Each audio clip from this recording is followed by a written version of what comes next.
Hello everyone. आप सब कैसे हैं? मैं उम्मीद करता हूं कि बहुत अच्छे होंगे और अपनी पढ़ाई को बहुत अच्छे से कर रहे होंगे। मैं Akash Kumar Bhadana ICT virtual classroom में आपका बहुत बहुत स्वागत करता हूं मेरे प्यारे बच्चों। जैसा आपको पता है कि हमारी 6 क्लास है और 6 क्लास के अंतर्गत हम लोग चैप्टर नंबर 2 देख रहे थे, विविधता और भेदभाव। ऐसे कितने बच्चे हैं जिन्होंने चैप्टर को जाकर घर पर रिविजन किया है? हाथ खड़ा कीजिए। ऐसे कितने बच्चे हैं? हाथ खड़ा करें। कितने बच्चों ने रिवीजन किया है? बहुत बढ़िया, बहुत अच्छा, शानदार। चलिए, तो हम डॉक्टर भीमराव अंबेडकर के विषय में आपका पढ़ रहे थे। चैप्टर हमारा जो है आज आपका समाप्त हो जाएगा और इसके बाद हम लोग जो है चैप्टर के आपके क्वेश्चन आंसर की तरफ हम लोग बढ़ चलेंगे। बहुत अच्छे, हाथ नीचे कर लें सभी बच्चे। देखिए, हम लोग डॉक्टर भीमराव अंबेडकर के बारे में पढ़ रहे थे। कह रहे हैं कि डॉक्टर भीमराव अंबेडकर को संविधान के पिता तथा दलितों का सबसे बड़ा नेता के रूप में जाना जाता है। क्या करते हैं हम कि जो डॉक्टर भीमराव अंबेडकर है वो क्या है? आपके संविधान के पिता का मतलब होता है निर्माता। क्या होता है? निर्माता। वो क्या है? आपके निर्माता है। और दलितों के क्या है? सबसे बड़े आपके नेता है। कौन है दलितों के सबसे बड़े नेता? ध्यान रखना है आपको।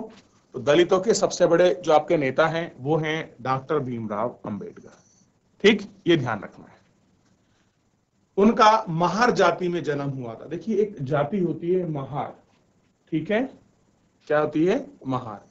हम उसको दलित मानते हैं। ऐसी समाज में उसकी पहचान क्या मानते हैं? दलित मानते हैं। जो अछूत मानी जाती है, अछूत का मतलब है जिस महार जाति के लोगों को हम छू नहीं सकते, ऐसी समाज में प्रचलित एक विचारधारा है, यानी कि कुरीति है, रूढ़िवादी विचारधारा है। ठीक है? महार लोग गरीब होते हैं और सबसे बड़ी बात यह है, अगर उनकी आर्थिक स्थिति देखोगे तो जो महार लोग हैं वो क्या है? आपके गरीब होते हैं। उनके पास जमीन नहीं थी और उनके बच्चों को वहीं काम करना पड़ता था। वे खुद करते थे, उन्हें गांव के बाहर रहना पड़ता था। अब देखिए, कंडीशन ये थी, उन बच्चों को वहीं काम करना है और गांव के बाहर रहना है। यानी कि महार जाति के लोग जिस तरह से आम लोग गांव में रहते थे वो उनके साथ नहीं रह सकते थे, बल्कि उनको गांव से बाहर रहना पड़ता था। क्लियर है? ये आपको पता होना चाहिए। ठीक। और गांव के अंदर आने की इजाजत यानी कि परमिशन लेनी पड़ती थी। अगर महार जाति के लोगों को गांव में एंटर करना है, प्रवेश करना है, तो उनको क्या करना पड़ेगा? आपका परमिशन लेनी पड़ेगी। ठीक, ये देखना है। इस तरह का नियम था। अंबेडकर अपनी जाति से पहले व्यक्ति थे जिन्होंने अपनी कॉलेज की पढ़ाई पूरी की। और कह रहे हैं कि महार जाति में पहले ऐसे व्यक्ति हुए हैं अंबेडकर जिन्होंने क्या किया है? सबसे पहले अपनी कॉलेज की पढ़ाई पूरी की है और वकील बनने के लिए कहां चले गए? इंग्लैंड चले गए। ध्यान दीजिए, कहां गए? आपका वकील बनने के लिए इंग्लैंड चले गए। उन्होंने दलितों को अपने बच्चों को स्कूल कॉलेज में भेजने के लिए प्रोत्साहन किया। प्रोत्साहित का मतलब होता है मोटिवेट करना है, कि उनको मोटिवेट किया कि आप सभी बच्चे क्या करें, जो भी महार जाति के हैं या फिर जो जो आपके दलित हैं, अपने बच्चों को स्कूल जरूर भेजें। क्लियर है? दलितों से अलग अलग तरह की सरकारी नौकरी करने को कहा ताकि जाति व्यवस्था से बाहर निकल सके। क्या कहा उन्होंने? कि आप लोगों को सरकारी नौकरी करना चाहिए ताकि आप इस जाति व्यवस्था से बाहर निकल सके। अब देखिए कैसी है उनकी जाति। लोग उनको अछूत मानते हैं, गांव के अंदर उनको घुसने नहीं देते, उनको गांव से क्या रखते हैं? आपका बाहर रखते हैं। गांव में एंटर करने के लिए उन्हें आपका परमिशन लेना पड़ता है। तो इस तरह की जाति व्यवस्था थी। उन्होंने कहा कि अगर आप चाहते हो ये जाति व्यवस्था खत्म हो जाए तो आपको अपने बच्चों को स्कूल कॉलेजेस आपका भेजना होगा। कैसी भी नौकरी मिले, आपको सरकारी नौकरी करनी है। दलितों में मंदिरों के प्रवेश के लिए जो कई प्रयास किए जा रहे थे उनमें अंबेडकर का नेतृत्व किया। नेतृत्व का मतलब होता है उसको लीड किया, उसके लीडर बने। क्लियर है कि क्या हो कि जो महार जाति के लोग हैं, जो आपके दलित लोग हैं, उनको भी मंदिर में प्रवेश किया जाए। ऐसा नहीं कि आप उनको प्रवेश नहीं करने दोगे। उन्हें ऐसे धर्म की तलाश थी जो आपका सबको आपका समान निगाह से देखे। जीवन में आगे चलकर उन्होंने धर्म परिवर्तन करके बौद्ध धर्म को अपना लिया। देखिए, जब देखा कि हिंदू धर्म के अंतर्गत उनको समानता की निगाह से नहीं देखा जाता, दलितों को मंदिर में प्रवेश नहीं किया जाता, जब प्रसाद मिलता उनकी लाइन अलग से लगाई जाती है, उन्होंने देखा कि मेरे को ऐसा धर्म एक्सेप्ट करना है जो लोगों को जाति धर्म के आधार पर ना देखे बल्कि एक समान निगाह से देखे। उन्होंने क्या किया, कुछ समय के बाद उन्होंने धर्म आपका परिवर्तन किया और उन्होंने क्या कर लिया, बौद्ध धर्म को एक्सेप्ट कर लिया। उनका मानना था कि दलितों को जाति प्रथा के खिलाफ अवश्य लड़ना चाहिए और ऐसे समाज बनाने की तरफ काम करना चाहिए जिनमें सबकी इज्जत हो, ना कि कुछ लोगों की। क्या कोशिश की उन्होंने, देखिए कि कैसी हो, हमें इस तरह का समाज का निर्माण करना है जहां पर क्या हो, सब लोगों को समान अधिकार मिले, समान आपकी इज्जत मिले और गरिमा के साथ जीवन जीने का मौका मिले। ऐसे नहीं कि इज्जत केवल कुछ लोगों की हो रही है और लोगों की आपका इज्जत भी नहीं। तो इस तरह की जो आपकी चीजें हैं ये जो है नहीं होनी चाहिए। ठीक है, ये आपको देखना है। अब देखिए चैप्टर को हम लोग वो आपका पढ़ रहे थे इसमें, अब हम लोग यहां से शुरू करेंगे। बड़ी देर इंतजार किया। चलिए कोई बच्चा ऐसा है जो माइक लेकर चैप्टर को पढ़ना चाहता है, किसी भी स्कूल से अगर कोई बच्चा है, बहुत अच्छे, माइक ले लीजिए। बहुत बढ़िया, आपका नाम क्या है? Good morning sir. Very good morning. Rohit Bisht. Rohit Bisht. Rohit, आप चैप्टर को पढ़ेंगे? जी ठीक है, बड़ी देर से कैसे शुरू करें? बड़ी देर हमने इंतजार किया पर कोई नहीं आया। 1 घंटा बीत गया तो स्टेशन मास्टर पूछने आ गए। उन्होंने हमसे हमारे निकट मांगे जो हमने दिखा दिए। उन्होंने पूछा कि हम वहाँ क्यों रुके हुए थे। हमने बताया कि हमें कोरेगांव जाना था और हम पिताजी या उनके नौकर के आने का इंतजार कर रहे थे, लेकिन दोनों में से कोई भी नहीं पहुंच पाया था और हमने पता नहीं था कि कोरेगांव कैसे पहुंचते हैं। हमने बहुत अच्छे कपड़े पहन रखे थे। हमारे कपड़ों और बोली से कोई भी यह अंदाजा नहीं लगा सकता था कि हम अछूतों के बच्चे थे।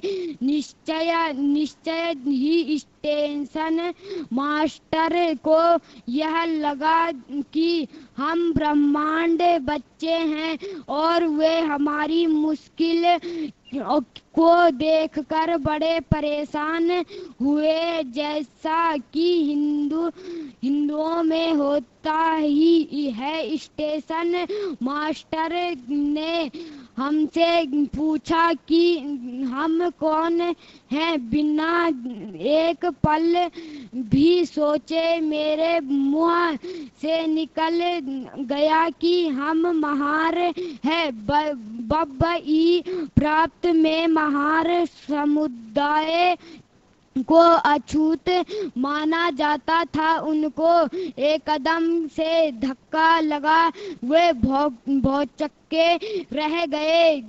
उनके चेहरे पर अचानक परिवर्तन हुआ। हमने देख लिया कि एक अजीब सी घृणा की भावना उन पर के हावी हो गई। हावी हो गई थी। उन्होंने जैसे ही मेरा जवाब सुना हुए अपने कमरे में वापस चले गए और हम वहीं के वहीं खड़े रह गए। 15-20 मिनट बीत गए। सूरज बिल्कुल छिप सा गया था। पिताजी आए नहीं थे और न ही उनका नौकर, और अब स्टेशन मास्टर भी हमें छोड़कर चले गए थे। हम काफी घबरा हुए थे। यात्रा के शुरू में जो खुशी और उत्साह की भावना थी, उसकी जगह अब अत्यधिक उदासी ने ले ली थी। आधे घंटे के बाद स्टेशन मास्टर लौटकर आए तो पूछा कि हम क्या करने की सोच रहे हैं।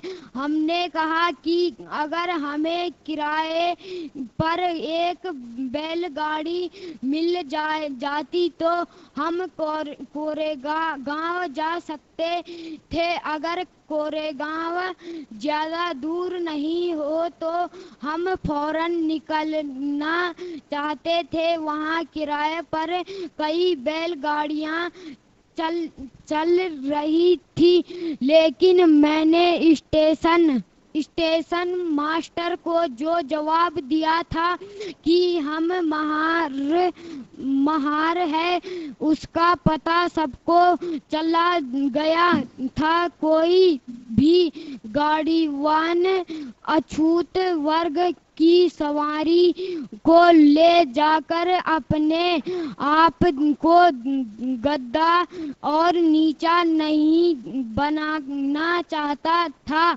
हम दुगुना किराया देने को तैयार थे, पर हमें एहसास हुआ कि बात पैसे से नहीं बन सकती थी। स्टेशन मास्टर जो हमारे लिए गाड़ीवानों से मोल तोल कर रहे थे, चुपचाप खड़े हो गए।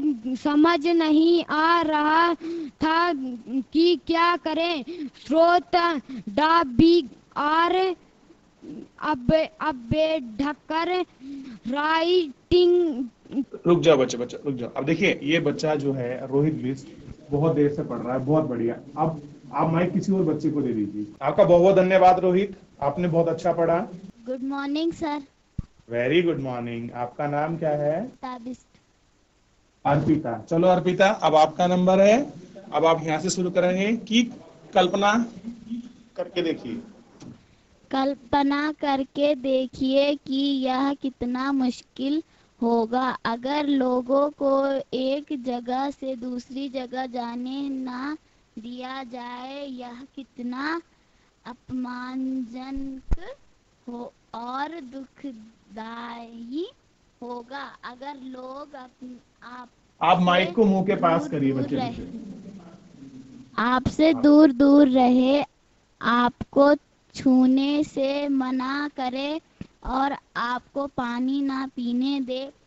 यह छोटी सी घटना दिखाती है कि कैसे गाड़ी से एक से दूसरी जगह जाने के साधारण काम की सुविधा भी इन बच्चों के पास नहीं थी, जबकि वो पैसा दे सकते थे। स्टेशन के सभी गाड़ीवानों ने बच्चों को ले जाने से मना कर दिया। उन्होंने बच्चों के साथ भेदभाव भरा व्यवहार किया।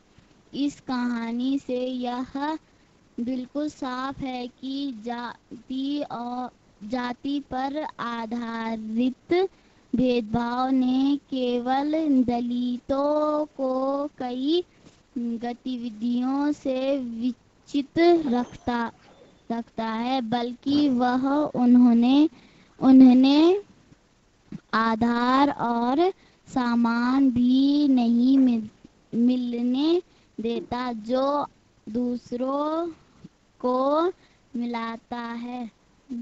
बहुत अच्छा, बहुत बढ़िया। चलिए थोड़ा सा ये पढ़िए। समानता के लिए संघर्ष। ब्रिटिश शासन से आजादी पाने के लिए। अर्पिता, आप ना एक मिनट सुनिए, बहुत अच्छा पढ़ रहे हैं आप ना। आपका बैठ जाइए, मैं आपको अभी दोबारा मौका दूंगा क्योंकि ये पैराग्राफ आपका चेंज हो चुका है। मैं एक बार छोटा सा मैं आपको समझाना चाहता हूँ जो हमने स्टोरी पढ़ी है उसको। क्लियर है ना? बहुत बढ़िया, आप बैठ जाइए जी। देखिए, सिंपली हम लोग क्या देख रहे हैं, अब दो बच्चे हैं, दो बच्चों को अपने फादर के पास जाना है और वो कहाँ खड़े हैं, आपका स्टेशन पर खड़े हैं और उन्हें कहाँ जाना है, एक गांव है आपका कोरे गांव। ध्यान दीजिए, कहाँ जाना है उनको, ध्यान दे सभी बच्चे, उनको कोरे गांव जाना है। अब कोरे गांव जाने के लिए वो कहाँ पहुंच गए हैं, स्टेशन पर आपका पहुंच गए हैं। और वो क्या कर रहे हैं, वो अपने पिता का या उनके पिता का जो नौकर है जो उनको लेने आने वाला था स्टेशन पर, वो उनका वेट कर रहे हैं। सिंपली ये समझिए। और इसको इस इमेज में, इस चित्र में आपका दिखाया गया है। आप देख सकते हैं ये दो बच्चे हैं जो क्या कर रहे हैं, इंतजार कर रहे हैं। तभी वहां क्या आता है, स्टेशन मास्टर। स्टेशन मास्टर कौन होता है, स्टेशन का इंचार्ज होता है, वो पास आता है और वो क्या करता है, उन बच्चों को आपका देखता है और उनसे बात करता है कि आप लोग किसका वेट कर रहे हैं। तो वो कहते हैं कि हमारे पिताजी या उनके नौकर हमको लेने आने वाले हैं और हमको क्या जाना है, अपने पिता के पास जाना है। और हम उन्होंने गांव बताया कि हमको कहाँ जाना है, आपका कोरे गांव जाना है। अब उनके कपड़े देखकर, उनका पहनावा देखकर उसको लग नहीं पाया कि ये कोई आपके महार जाति के बच्चे हो। क्यों, क्योंकि महार जाति में लोगों की पहले से ही विचारधारा है कि जो महार जाति के लोग हैं वो क्या हैं, वो गरीब हैं, साफ सुथरे नहीं रहते, अच्छे से नहीं दिखते। तो उसे लगा ये बच्चे किसके हैं, आपका ब्राह्मण के बच्चे हैं। किसके हैं, ब्राह्मण के बच्चे। और वो उनसे बात करता है और उनकी समस्या को समझने की कोशिश भी करता है कि हाँ ये बच्चे परेशान हैं, मुझे इनका कुछ मदद करना चाहिए। अब जैसे ही इनसे बातचीत करता है, इनसे पूछता है कि आप कौन लोग हो। देखिए, पहले के जमाने में सबसे पहले आदमी नाम पूछने से पहले उसकी जाति पूछता था, कास्ट पूछता था। आज के समय में ऐसा नहीं है। आज किसी को किसी की जाति से कोई मतलब नहीं। क्लियर है। अब जैसे ही वो जाति पूछते हैं तो उनके मुंह से निकल जाता है हम लोग महार जाति के हैं। और महाराष्ट्र में महार जाति के लोगों को अछूत माना जाता है। अछूत का मतलब है कि जिन्हें हम छू नहीं सकते, जिनको टच करने से हम क्या हो जाएंगे, अछूत हो जाएंगे, आप पवित्र हो जाएंगे और हम नीचे हो जाएंगे। ऐसी सोच थी। क्लियर है।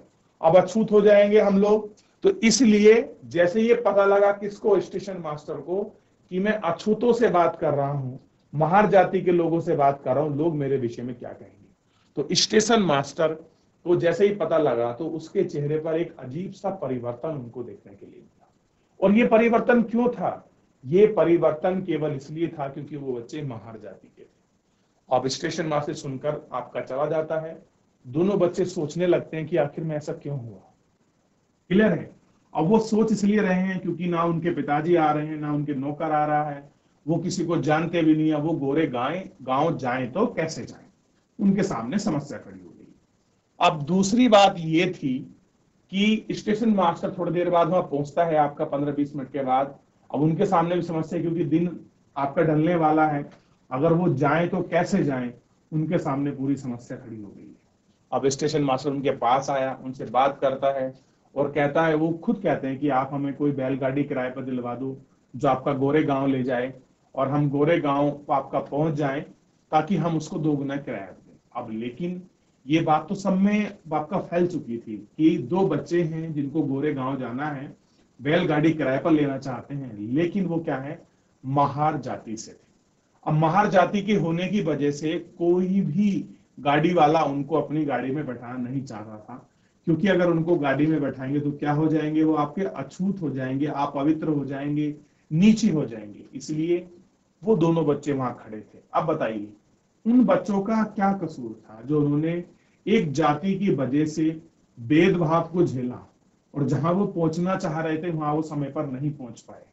ये ऐसी बहुत सारी व्यवस्था हम पहले हमारे समाज में प्रचलित थी, लेकिन कहीं कहीं आज भी इस तरह की जटिल व्यवस्था हमको आज भी अपने गांव, शहर में, समाज में देखने के लिए मिलती है। क्लियर है।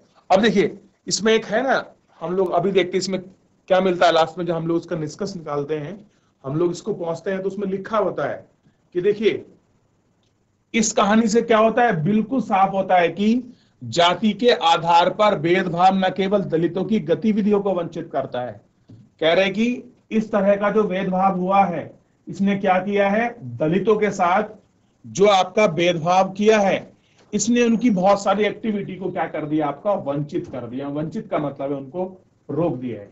ना उन्हें क्या मिला, आदर, क्लियर है, ना उनको रेस्पेक्ट मिली, यानी कि ना उनको बराबर की भावना से देखा गया, ना उनको सम्मान की नजर से देखा गया जिस प्रकार से आपका दूसरों को मिलती थी। तो ये ऐसी जो परेशानी है उन लोगों ने आपका झेली, क्लियर है। तो इस कहानी से हमको ये पता चलता है कि दलितों के साथ क्या हुआ है, उनके साथ सम्मान और आदर की भावना उनको नहीं मिली, केवल जाति आधारित फैक्टर होने की वजह से, क्लियर है। तो ये छोटी छोटी स्टोरियां हमको समाती है कि हमारे समाज में किस प्रकार की कुप्रथा या ऐसी आपकी रूढ़िवादी विचारधारा आपका प्रचलित थी, क्लियर है। चलिए, तो इतना हमने इसको देख लिया था और इतना हमने इसको पढ़ लिया था और इसको समझा। अब देखिए, इसमें कुछ इसी से कुछ आपके क्वेश्चन निकलते हैं और इनको हम लोगों को आपका देखना भी चाहिए। बच्चे पैसे देने को तैयार थे, फिर भी गाड़ी वालों ने उन्हें ले जाने से मना कर दिया, क्यों? बताइए बच्चों।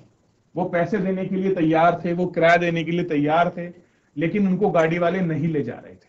दूसरा है, स्टेशन पर लोगों ने डॉक्टर भीमराव अंबेडकर और उसके भाइयों के साथ कैसा आपका भेदभाव किया। देखिए, ये उनके जीवन की जुड़ी कहानी है। मार होने का पता चलने पर स्टेशन मास्टर की जो प्रतिक्रिया हुई, प्रतिक्रिया का मतलब होता है रिएक्शन हुआ, समझ रहे हो। अब उसने बताया कि हम लोग क्या है, महार जाति के हैं। तो महार जाति के नाम सुनने के बाद स्टेशन मास्टर ने जो अपनी प्रतिक्रिया दी, जो अपनी रिएक्शन थी, उसे देखकर बचपन में अंबेडकर को कैसा लगा होगा, अपने शब्दों में वर्णित कीजिए। अब आप अंबेडकर जी को हटाकर अपने आप को वहां खड़ा कर कर देखिए, अगर ऐसी प्रतिक्रिया आपके साथ हो जाए तो आपको कैसा महसूस होगा। क्लियर है, ये थोड़ा सा ध्यान दीजिए। क्लियर है। अगला देखिए, क्या आपको कभी अपने प्रति लोगों के पूर्वाग्रह का अनुमान हुआ है? देखिए, अपने प्रति पूर्वाग्रह मतलब आप कहीं गए हो और लोगों ने आपको बिना आपको अपने बारे में बताए, आपने कुछ आपको बिना समझे लोगों ने आपके बारे में पहले से एक धारणा बना ली है, क्या ऐसा कभी हुआ है? उसको बोलते हैं पूर्वाग्रह। आपने दूसरों के प्रति भेदभाव भरे व्यवहार को देखा है, उससे आपको कैसा महसूस होता है? ये सारे क्वेश्चन हैं जो आप इनके जो आंसर है सेल्फ ढूंढिए और ढूंढकर इनमें कोशिश कीजिए कि अगर ये किसी व्यक्ति के साथ ऐसी घटना हो भेदभाव वाली, इन सारी चीजें में तो कैसा लगेगा, कैसा होगा ये आपका भेदभाव। तो हमको इन सब चीजों पर आपका ध्यान रखना है और आपका ये सारी चीजों को हमको देखना है। चलिए आप ध्यान दीजिए। फिलहाल ये बताइए कि जितना आपने देखा ये आपको समझ आया? जो आपने भेदभाव के खिलाफ जो आपने चीजें देखी हैं कि कैसा है आपका भेदभाव का जीवन, कैसा रहा आपकी भेदभाव की स्थिति, अगर ये कंडीशन कभी आपके साथ हो जाए भविष्य में। Good morning sir. Very good morning. नाम क्या है आपका? ईशांत ध्यानी। ध्यानी जी, शुरू करिए। समानता के लिए संघर्ष। शासन से आजादी पाने के लिए जो संघर्ष किया गया था, उसमें समानता के व्यवहार के लिए किया गया संघर्ष भी शामिल था।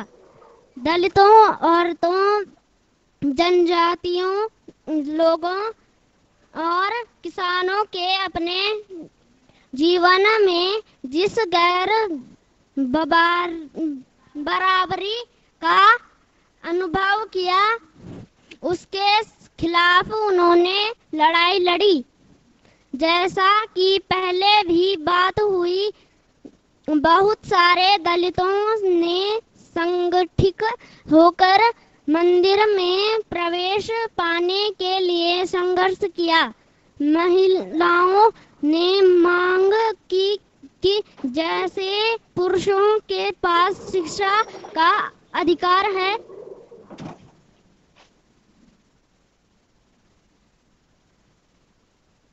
वैसे उन्हें भी अधिकार मिले। किसानों और दलितों ने अपने आप को जमींदारों और उनकी ऊंची ब्याज की दर से छुटकारा दिलाने के लिए संघर्ष किया। 1947 में भारत जब आजाद हुआ और एक राष्ट्र बना तो हमारे नेताओं ने समाज में व्याप्त कई तरह की असमानताओं पर विचार किया। संविधान को लिखने के वाले लोग भी इस बात से अवगत थे कि हमारे समाज में कैसे भेदभाव किया जाता है और लोगों ने उसके खिलाफ किस तरह संघर्ष किया है। कई नेता इन लड़ाइयों के हिस्सा थे, जैसे डॉक्टर अंबेडकर। इसलिए नेताओं ने संविधान में ऐसी दृष्टि और लक्ष्य रखा जिससे भारत में सभी लोगों को बराबर माना जाए। समानता को एक अहम मूल्य की तरह माना गया है जो हम सभी को एक भारतीय के रूप में जोड़ती है। प्रत्येक व्यक्ति को समान अधिकार और समान अवसर प्राप्त है।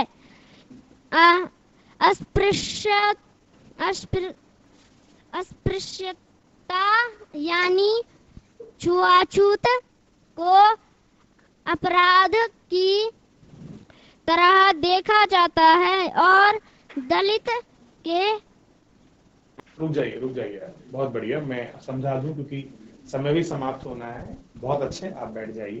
पहले मैं समझा देता हूँ, फिर हम लोग दोबारा मौका। देखिए, सभी बच्चों ने जो आपके क्लास में जुड़े हैं, आप लोगों ने माइक लेकर लाइव लेक्चर में आपने पढ़ा, तो इससे आपका कॉन्फिडेंस भी बिल्डअप होता है और आपका जो पढ़ने का आपका तरीका है उसमें भी आपका सुधार होता है। और इससे ये पता चलता है कि आप क्लास के लिए कितने समर्पित हैं और कितने हमको अच्छे दिखते हैं। चलिए बात करते हैं समानता के लिए संघर्ष, यानी कि लोगों में समानता मिले, समान भावना, किसी के साथ भेदभाव ना हो। इस चीज को पाने के लिए भी लोगों ने संघर्ष किया है। जिस प्रकार हम लोग ब्रिटिश शासन से मुक्त होने के लिए संघर्ष कर रहे थे, उसी लिए हम क्या कर रहे थे, हमें समानता का व्यवहार मिले, इसके लिए भी हम आपका संघर्ष उसमें जारी था। संघर्ष में कौन था? दलित, औरतें, जनजाति लोग और किसान ने अपने जीवन के बारे में गैर बराबरी का अनुभव किया।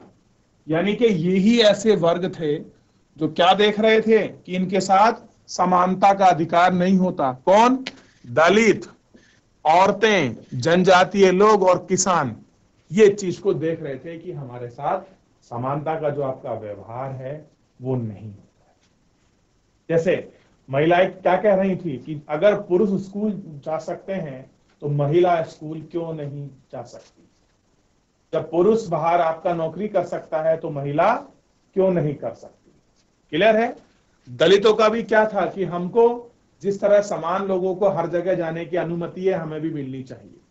जनजातीय लोग और किसान भी इसी तरह की बराबरी की बात कर। क्लियर है बच्चों? और इसी के खिलाफ वो क्या कर रहे थे, आपका लड़ाई जो थी वो आपके लड़ रहे थे। ठीक है ना? तो इन सारी चीजों को हम लोगों ने आज के लेक्चर में देखा। और फिलहाल मेरे प्यारे बच्चों, आज के लिए इतना ही। मिलते हैं नेक्स्ट लेक्चर में। आप तब तक अपना ध्यान रखिए, स्वस्थ रहिए, अपनी पढ़ाई को बहुत अच्छे से करते रहिए और मुझसे जुड़ने के लिए आपका बहुत बहुत धन्यवाद।